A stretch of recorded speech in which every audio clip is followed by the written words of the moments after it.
नमस्कार दोस्तों, स्वागत है आप सभी का। आइए आज हम 7वें चैप्टर को पढ़ते हैं और इसको समझने की कोशिश करते हैं। आप 7वें चैप्टर का नाम यहाँ पे देख रहे हैं, क्षेत्रीय संस्कृतियों का निर्माण। तो आइए इस चैप्टर की जो महत्वपूर्ण चीजें हैं उसको हम लोग समझने की कोशिश करते हैं। लोगों का वर्णन करने का एक सामान्य तरीका है कि उनकी बोलचाल की भाषा में उन्हें परिभाषित करना। जब हम किसी व्यक्ति को तमिल या उड़िया कहते हैं तो आमतौर पर इसका अर्थ होता है कि वह तमिल अथवा उड़िया भाषा बोलता है और तमिलनाडु या उड़ीसा में रहता है। इसी तरह से हम प्रत्येक क्षेत्र को कुछ खास किस्म के भोजन, वस्त्र, काव्य, नृत्य, संगीत और चित्रकला से जोड़ा करते हैं। कभी कभी हम इन अस्मिताओं को मान कर चलते हैं और सोचते हैं कि ये युग युगांतरों से अस्तित्व में है, किंतु विभिन्न क्षेत्रों के बीच विभाजक सीमाओं के बनने में समय की भूमिका रही है। जिन्हें आज हम क्षेत्रीय संस्कृतियां समझते हैं वे समय के साथ साथ बदलती हैं, और सच तो यह है कि आज भी बदल रही हैं, है ना। तो जिन्हें हम आज क्षेत्रीय संस्कृतियां समझते हैं वे समय के साथ साथ बदलती हैं या बदली हैं, और सच तो यह है कि आज भी बदल रही हैं। ये क्षेत्रीय संस्कृतियां जटिल प्रक्रिया से विकसित हुई हैं। इस प्रक्रिया के तहत स्थानीय परंपराओं और उपमहाद्वीप के अन्य भागों के विचारों के आदान प्रदान ने एक दूसरे को संपन्न बनाया है। जैसा कि हम देखेंगे, कुछ परंपराएं तो कुछ विशेष क्षेत्रों की अपनी हैं, जबकि कुछ अन्य विभिन्न क्षेत्रों में से एक समान प्रतीत होती हैं। परंतु इसके अतिरिक्त कुछ अन्य परंपराएं एक खास इलाके के पुराने रीति रिवाजों से निकली हैं, परंतु अन्य क्षेत्रों में जाकर उन्होंने एक नया रूप ले लिया है ना। तो आइए इस चैप्टर को हम लोग अच्छे से पढ़ते समझते हैं। चेर और मलयालम भाषा का विकास, है ना। तो आइए इस रीडिंग को पढ़ते हैं। आइए भाषा और क्षेत्र के बीच अंतः संबंध के उदाहरण से अपना विश्लेषण आरंभ करें। महोदयपुरम का चेर राज्य प्रायद्वीप के दक्षिण पश्चिमी भाग में, जो आज के केरल राज्य का हिस्सा है, 9वीं शताब्दी में स्थापित किया गया। संभवतः मलयालम भाषा इस इलाके में बोली जाती थी। शासकों ने मलयालम भाषा एवं लिपि का प्रयोग अपने अभिलेखों में किया। वस्तुतः इस भाषा का प्रयोग उपमहाद्वीप के सरकारी अभिलेखों में किसी क्षेत्रीय भाषा के प्रयोग के सबसे पहले उदाहरण में से एक है ना। आप यहाँ पे देखिए, मलयालम में रचित आरंभिक केरल का एक अभिलेख यहाँ पे आपको दिखाई दे रहा है। साथ साथ चेर लोगों ने संस्कृत की परंपराओं से भी बहुत कुछ ग्रहण किया। केरल का मंदिर रंगमंच, जिसकी परंपरा इस युग तक खोजी जा सकती है, संस्कृत के महाकाव्य पर आधारित थी। मलयालम भाषा की पहली साहित्यिक कृतियां, जो लगभग 12वीं शताब्दी की बताई जाती हैं, प्रत्यक्ष रूप से संस्कृत की ऋणी है। यह भी काफी रोचक तथ्य है कि 14वीं शताब्दी का एक ग्रंथ लीला तिलकम, जो व्याकरण तथा काव्य शास्त्र विषयक है, मणिप्रवालम शैली में लिखा गया था, है ना। तो इस चीज को आप ध्यान रखिएगा, मणिप्रवालम शैली में लिखा गया था लीला तिलकम। मणिप्रवालम का शाब्दिक अर्थ है हीरा और मूंगा, जो यहाँ दो भाषाओं संस्कृत और क्षेत्रीय भाषा के साथ साथ प्रयोग की ओर संकेत करता है। ठीक है, यहाँ तक आपने समझा इसको।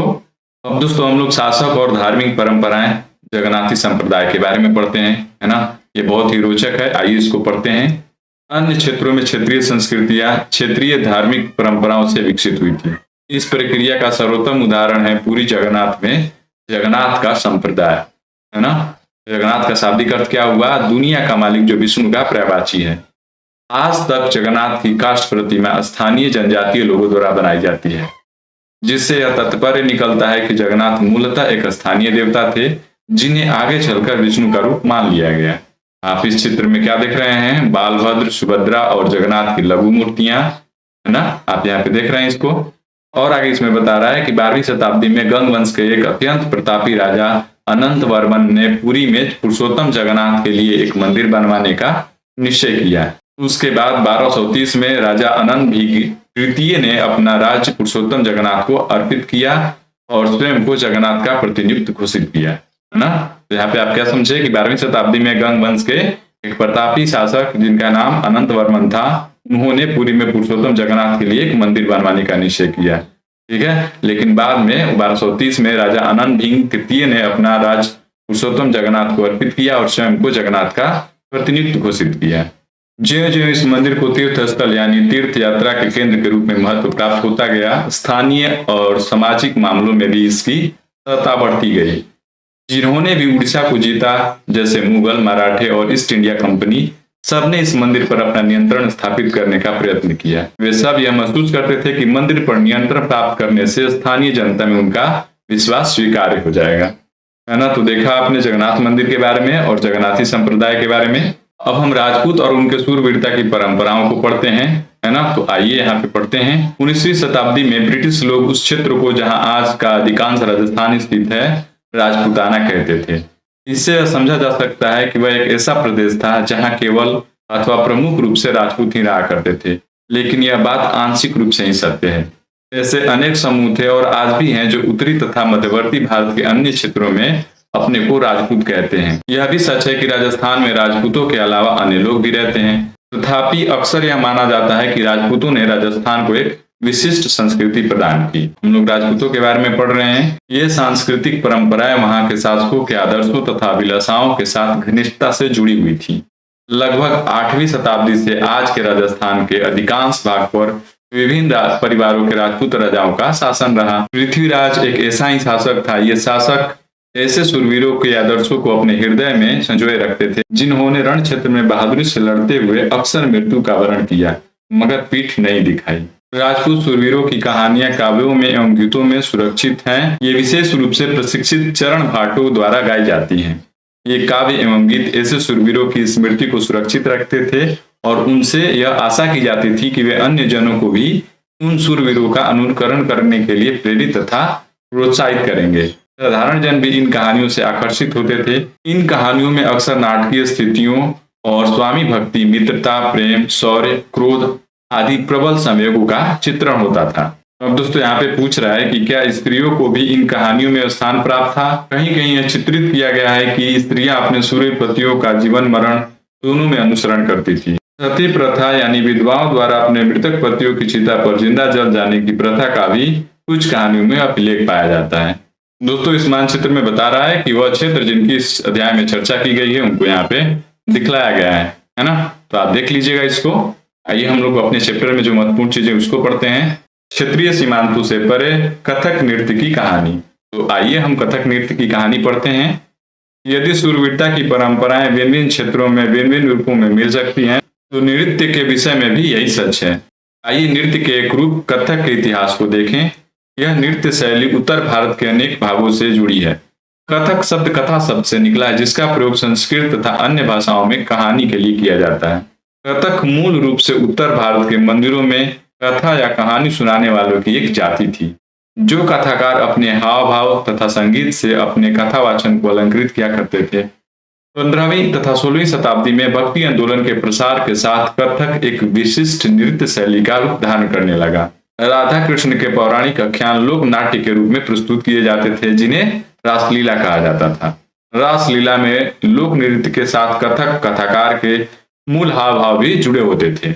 मुगल बादशाहों और उनके अभिजातों के शासनकाल में कथक नृत्य राज दरबार में प्रस्तुत किया जाता था, जहां इस नृत्य ने अपने वर्तमान अभिलक्षण अर्जित किए और वह एक विशिष्ट नृत्य शैली के रूप में विकसित हो गया।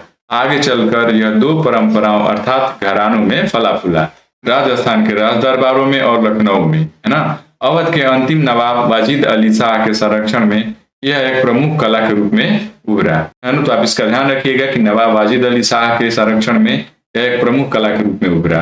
1850 से 1875 के दौरान यह एक नृत्य शैली के रूप में इन दो क्षेत्रों में ही नहीं बल्कि आज के पंजाब, हरियाणा, जम्मू और कश्मीर, बिहार तथा मध्य प्रदेश के निकटवर्ती इलाकों में भी पक्के तौर पर स्थापित हो गया। ठीक है। इसकी प्रस्तुति में क्लिष्ट तथा द्रुत पद संचालन, उत्तम वेशभूषा तथा कहानियों के प्रस्तुतिकरण एवं अभिनय पर जोर दिया जाने लगा। अनेक अन्य सांस्कृतिक गतिविधियों की तरह कथक को भी 19वीं तथा 20वीं शताब्दियों में अधिकांश ब्रिटिश शासकों ने नापसंद किया। फिर भी यह जीवित बचा रहा और गणिकाओं द्वारा पेश किया जाता रहा। स्वतंत्रता की प्राप्ति के बाद तो देश में इसे 6 शास्त्रीय संगीतों के रूप में मान्यता मिल गई। दोस्तों आपने नृत्य के कई प्रकार देखे होंगे, तो उनमें से शास्त्रीय संगीत किसे कहा जाता है या किसे माना जाए, इसको लेकर के यहाँ पे कुछ जानकारी दिया हुआ है। इस कला रूप को शास्त्रीय माना जाए, इस प्रश्न का उत्तर देना अक्सर कठिन होता है।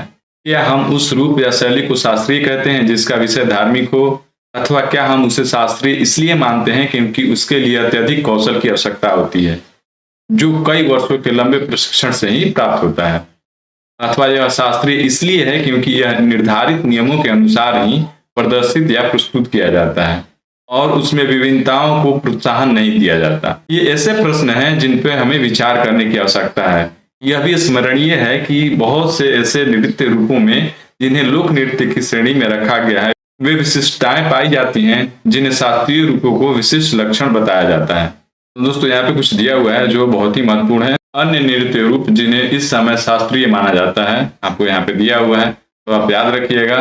भारतनाट्यम तमिलनाडु, कथकली केरल, ओडिसी उड़ीसा, कुचिपुड़ी आंध्र प्रदेश, मणिपुरी मणिपुर, है ना। तो कई दफा पूछा जाता है कि किस क्षेत्र के नृत्य हैं, तो आप याद रखिएगा इन चीजों को।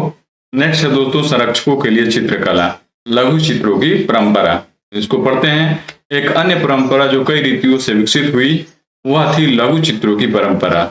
लघु चित्र जैसा कि उसके नाम से पता चलता है, छोटे प्रकार के चित्र होते हैं जिन्हें आमतौर पर जल रंगों से कपड़े या कागज पर चित्रित किया जाता है। प्राचीनतम लघु चित्र ताल पत्रों अथवा लकड़ी की तख्तियों पर चित्रित किए जाते थे।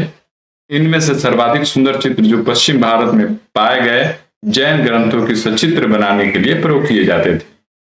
मुगल बादशाह अकबर, जहांगीर और शाहजहां ने अत्यंत कुशल चित्रकारों को संरक्षण प्रदान किया था जो प्राथमिक रूप से इतिहास और काव्यों की पांडुलिपियों को चित्रित करते थे। ये पांडुलिपियां आमतौर पर चटक रंगों में चित्रित की जाती थी और उन्हें दरबार के दृश्य, लड़ाई तथा शिकार के दृश्य और सामाजिक जीवन के अन्य पहलू चित्रित किए जाते थे। अक्सर उपहार के तौर पर भी इन चित्रों का आदान प्रदान किया जाता था और ये कुछ गिने चुने लोगों, बादशाह और उनके घनिष्ठ जनों द्वारा ही देखे जा सकते थे।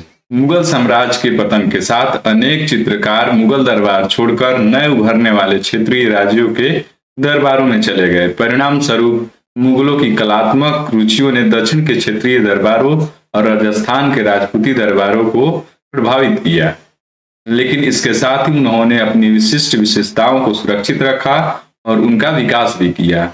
मुगल उदाहरणों का अनुसरण करते हुए शासकों तथा उनके दरबारों के दृश्य चित्रित किए जाने लगे। इनके साथ साथ मेवाड़, जोधपुर, बूंदी, कोटा और किशनगढ़ जैसे केंद्रों में पौराणिक कथाओं तथा काव्यों के विषय का चित्रण बराबर जारी रहा।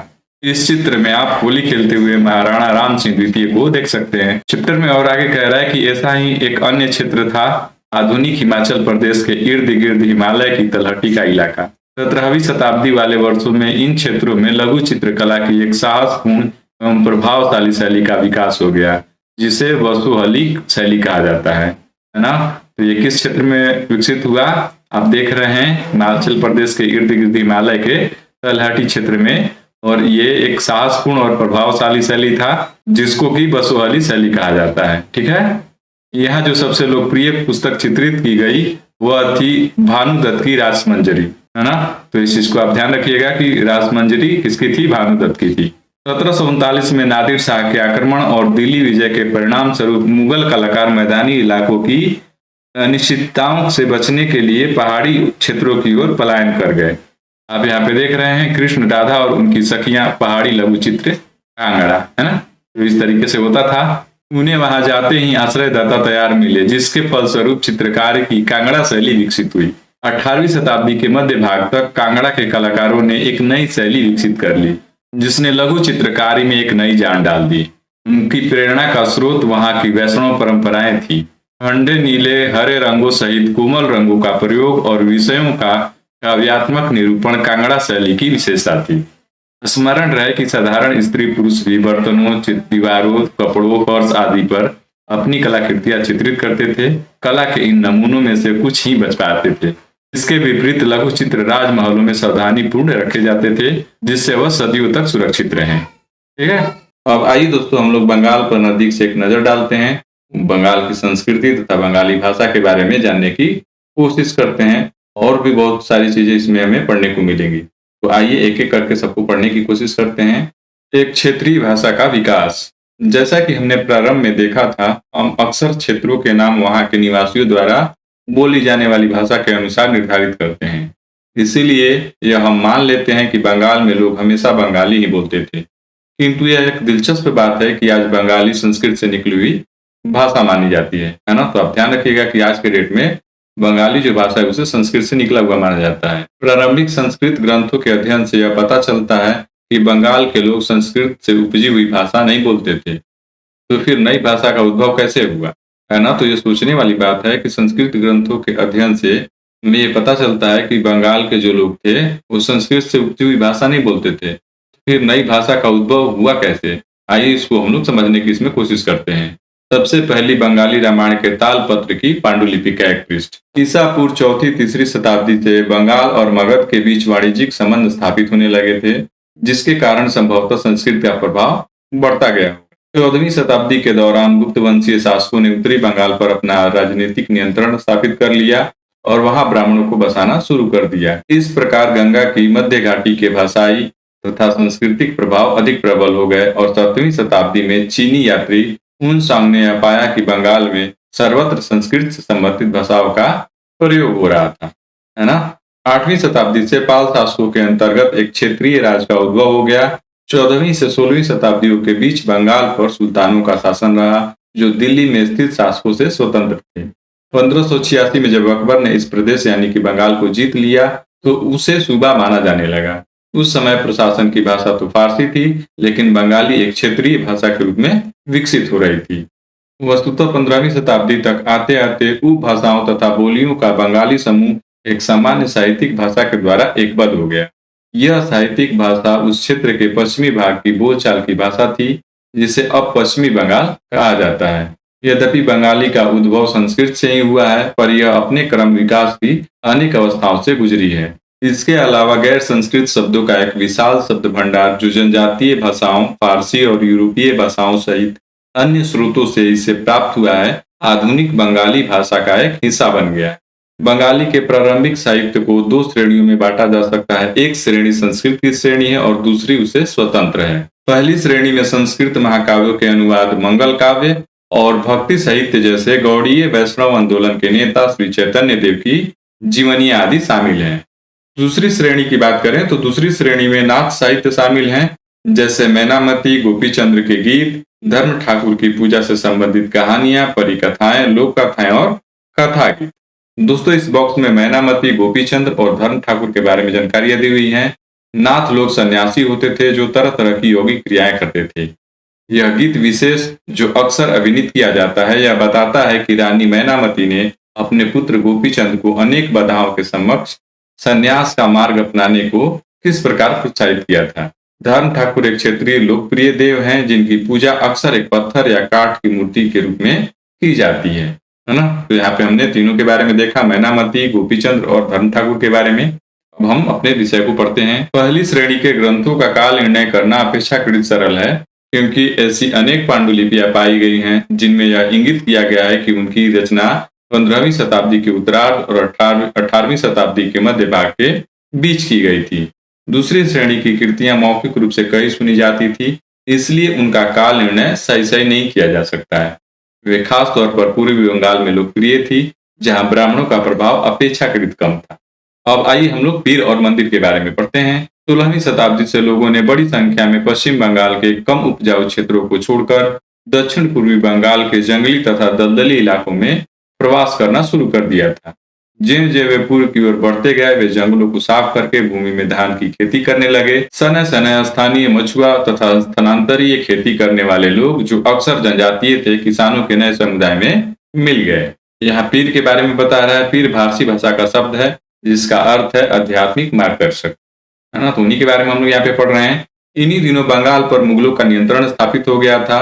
उन्होंने पूर्वी डेल्टा प्रदेश के केंद्रीय भाग में स्थित ढाका नगर में अपनी राजधानी स्थापित की। अधिकारी और कर्मचारी लोग भूमि प्राप्त करके अक्सर उस पर मस्जिदें बना लेते थे, जो इन इलाकों के धार्मिक रूपांतरण के केंद्रों के रूप में काम आती थी। प्रारंभ में बाहर से आकर यहाँ बसने वाले लोग इन अस्थिर परिस्थितियों में रहने के लिए कुछ व्यवस्था तथा आश्वासन चाहते थे। ये सुख सुविधाएं तथा आश्वासन उन्हें समुदायों के नेताओं ने प्रदान की। ये नेता शिक्षकों और निर्णायकों की भूमिका भी अदा करते थे। कभी कभी ऐसा समझा जाता था कि इन नेताओं के पास अलौकिक शक्तियां हैं। स्नेह और आदर से लोग इन्हें पीर कहा करते थे, है ना। तो हमने ऊपर पढ़ा कि पीर एक फारसी शब्द है, जिसका मतलब होता है आध्यात्मिक गुरु या मार्गदर्शक। इस पीर श्रेणी में संत या सूफी और अन्य धार्मिक महानुभाव, साहसी उपनिवेशी, देवत्व प्राप्त सैनिक एवं योद्धा, विभिन्न हिंदू एवं बौद्ध देवी देवता और यहाँ तक की जीवात्माएं भी शामिल थी। पीरों की पूजा पत्तियां बहुत ही लोकप्रिय हो गई और उनकी मजारें बंगाल में सर्वत्र पाई जाती थी। बंगाल में 15वीं शताब्दी के बाद वाले वर्षों में मंदिर बनाने का दौर जोरों पर रहा। जो 19वीं शताब्दी में आकर समाप्त हो गया। हमने देखा है कि मंदिर और अन्य धार्मिक भवन अक्सर उन व्यक्तियों या समूहों द्वारा बनाए जाते थे जो शक्तिशाली बन रहे थे। वे इनके माध्यम से अपनी शक्ति तथा भक्ति भाव का प्रदर्शन करना चाहते थे। बंगाल में साधारण ईंटों और मिट्टी गारों से अनेक मंदिर निम्न सामाजिक समूहों जैसे कालू, कंसारी आदि के समर्थन से बने थे। यूरोप के व्यापारिक कंपनियों के आ जाने से नए आर्थिक अवसर पैदा हुए। इन सामाजिक समूहों से संबंधित अनेक परिवारों ने इन अवसरों का लाभ उठाया। जैसे जैसे लोगों की सामाजिक तथा आर्थिक स्थिति सुधरती गई, उन्होंने इन स्मारकों के निर्माण के माध्यम से अपनी प्रस्थिति या प्रतिष्ठा की घोषणा कर दी। जब स्थानीय देवी देवता जो पहले गांव में छान छप्पर वाली झोपड़ियों में पूजे जाते थे, उनको ब्राह्मणों द्वारा मान्यता प्रदान कर दी गई, तो उनकी प्रतिमाएं मंदिरों में स्थापित की जाने लगी। इन मंदिरों की शक्ल या आकृति बंगाल की छप्परदार झोपड़ियों की तरह दोचाला या चौचाला होती थी। यहाँ पे दोचाला का मतलब 2 छतों वाली और चौचाला का मतलब 4 छतों वाली होता है। इसके कारण मंदिरों की स्थापत्य कला में विशिष्ट बंगाली शैली का प्रादुर्भाव हुआ। अपेक्षाकृत अधिक जटिल चौचाला यानी 4 छतों वाली ढांचे में 4 त्रिकोणीय छतें 4 दीवारों पर रखी जाती थी, जो ऊपर तिर्यक रेखा या एक बिंदु पर जाती थी। मंदिर आमतौर पर एक वर्गाकार चबूतरे पर बनाए जाते थे। उनके भीतरी भाग में कोई सजावट नहीं होती, लेकिन अनेक मंदिरों की बाहरी दीवारें चित्रकारियों, सजावटी टाइलों अथवा मिट्टी के पट्टियों से सजी होती थीं। कुछ मंदिरों में, विशेष रूप से पश्चिमी बंगाल के बांकुरा जिले में विष्णुपुर के मंदिरों में, ऐसी सजावटें अत्यंत उत्कृष्ट कोटि तक पहुंच चुकी थीं। अब हम बंगाल का प्रमुख भोजन मछली के बारे में पढ़ते हैं। यहाँ पे देख रहे हैं मछली भोजन के रूप में। इसके बारे में बता रहा है कि परंपरागत भोजन संबंधी आदतें आमतौर पर स्थानीय रूप से उपलब्ध खाद्य पदार्थों पर निर्भर करती हैं। बंगाल एक नदीय मैदान है जहाँ मछली और धान की उपज बहुतायत से होती है। इसीलिए स्वाभाविक है कि इन दोनों वस्तुओं को गरीब बंगालियों की भोजन सूची में भी प्रमुख स्थान प्राप्त है। मछली पकड़ना वहाँ प्रमुख धंधा रहा है और बंगाली साहित्य में मछली का स्थान स्थान पर उल्लेख मिलता है।